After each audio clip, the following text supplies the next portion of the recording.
এই সরকার যারা ইন্টারিম সরকার, অন্তর্বর্তীকালীন সরকার, যাদের উপরে জনগণ আস্থা দিয়েছে, একটু স্বস্তি ফিরিয়ে দিয়েছে, তারা নির্বাচন দেবে, একটা সুস্থ অবাধ নির্বাচন দেবে। সেই নির্বাচনের মধ্য দিয়ে জনগণ তাদের ভোট দিয়ে তারা একটা সরকার গঠন করবে। বন্ধুগণ, আমরাও সেটাই চাই। আমরা চাই যে নির্বাচনের মধ্য দিয়েই সরকার পরিবর্তন হোক। আমরা যৌক্তিক সমাধান দিতে চাই। একটা কথা আমি পরিষ্কার করে বলতে চাই, গণতন্ত্র এবং সেটার কোনো বিকল্প নাই, ওটার কোনো বিকল্প নাই।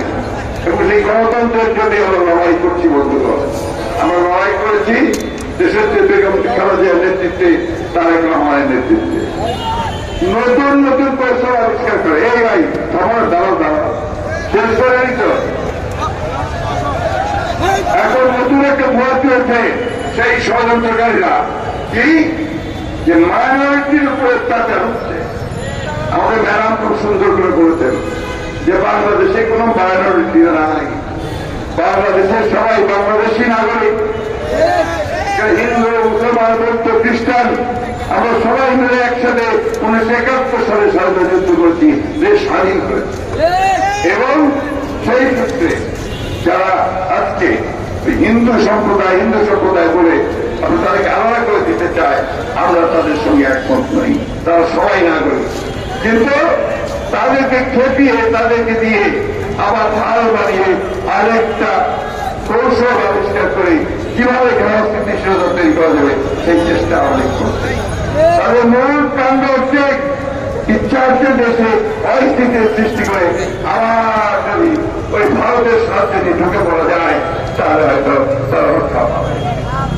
আমরা পরিষ্কার করে বলতে চাই, আপনারা দেখেছেন 52 সাল, আপনারা দেখেছেন 62 সাল, আপনারা দেখেছেন 69 সাল, 70 সাল, 90 সাল, এই 2024 দেখলেন এই দেশের মানুষেরা কিভাবে জ্বলে উঠতে পারে, ফুসে উঠতে পারে, গর্জে উঠতে পারে, তখন কোন শক্তি তাদের কাছে দাঁড়াতে পারে না। সেটাই প্রমাণিত। তাই আমি বলতে চাই, এই সমস্ত ঝগড়া না করে আপনারা আত্মসমর্পণ করেন। যারা এখনো বাইরে আছেন, এদিক ওদিক করছেন, তারা একবার দেখবেন গতকাল প্রতাপশালী আইনমন্ত্রী, প্রতাপশালী উপদেষ্টা সালমান রহমান কি অবস্থায় তাদেরকে নিয়ে গেছে করবে